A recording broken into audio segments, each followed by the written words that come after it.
जय श्री कृष्णा दोस्तों। क्या आप जानते हैं कि भीष्म पितामह, जो महाभारत के सबसे वीर और त्यागी पात्रों में से एक थे, उन्हें इतना दुख क्यों झेलना पड़ा? क्या वजह थी कि वो शरशैया पर महीनों तक पड़े रहे? क्या ये सिर्फ इस जन्म की बात थी या इसके पीछे कोई पुराना रहस्य छिपा है? अगर आप भी जानना चाहते हैं उनकी पूरी कहानी, तो वीडियो को लाइक करें, चैनल को सब्सक्राइब करें और अब सुनिए भीष्म पितामह के पिछले जन्म की अद्भुत कथा। बहुत समय पहले स्वर्गलोक में 8 वसु रहते थे। द्यौ, ध्रुव, सोम, धर, अनिल, अनल, प्रत्युष और प्रभास, ये सभी दिव्य आत्माएं थीं। एक दिन ये वसु अपनी पत्नियों के साथ पृथ्वी पर भ्रमण कर रहे थे। वहां उन्होंने महर्षि वशिष्ठ की एक दिव्य गाय नंदिनी को देखा। द्यौ वसु की पत्नी को वह गाय बहुत पसंद आई। उसने अपने पति से कहा कि वह उस गाय को ले आए। द्यौ वसु ने बाकी वसुओं को राजी किया और सबने मिलकर वह गाय चुरा ली।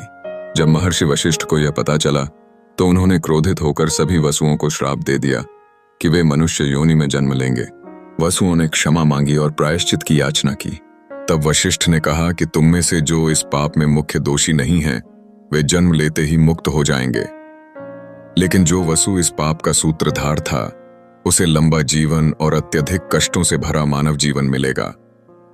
गंगा देवी ने वसुओं को वचन दिया कि वह उन्हें पृथ्वी पर जन्म देंगी और जन्म लेते ही उन्हें अपनी गोद में समेटकर मुक्ति दिला देंगी। समय आने पर गंगा ने एक एक करके 7 वसुओं को जन्म दिया और जन्म लेते ही उन्हें नदी में प्रवाहित कर दिया, जिससे वे श्राप से मुक्त हो गए। लेकिन 7वें वसु, जो इस पाप के मुख्य कारण थे, वही द्यौ वसु, उन्हें गंगा नहीं प्रवाहित कर सकी क्योंकि राजा शांतनु ने उन्हें रोक लिया। यही वसु आगे चलकर देवव्रत बने, जिन्हें हम भीष्म पितामह के नाम से जानते हैं। भीष्म पितामह ने अपने पिता के प्रेम में आजीवन ब्रह्मचर्य का व्रत लिया और सिंहासन का त्याग कर दिया। उन्हें इच्छा मृत्यु का वरदान मिला, लेकिन उनका जीवन दुखों से भरा रहा।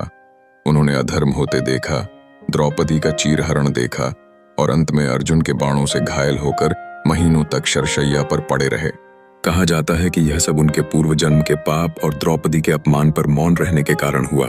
तो दोस्तों, ये थी भीष्म पितामह के पिछले जन्म की कहानी, जिसकी वजह से उन्हें इस जन्म में इतना दुख सहना पड़ा। ये कथा हमें सिखाती है कि कर्मों का फल कभी न कभी जरूर मिलता है। अगर आपको ये कहानी पसंद आई हो तो वीडियो को लाइक करें, शेयर करें और चैनल को सब्सक्राइब करना ना भूलें। फिर मिलेंगे एक और रोचक कथा के साथ। जय श्री कृष्ण।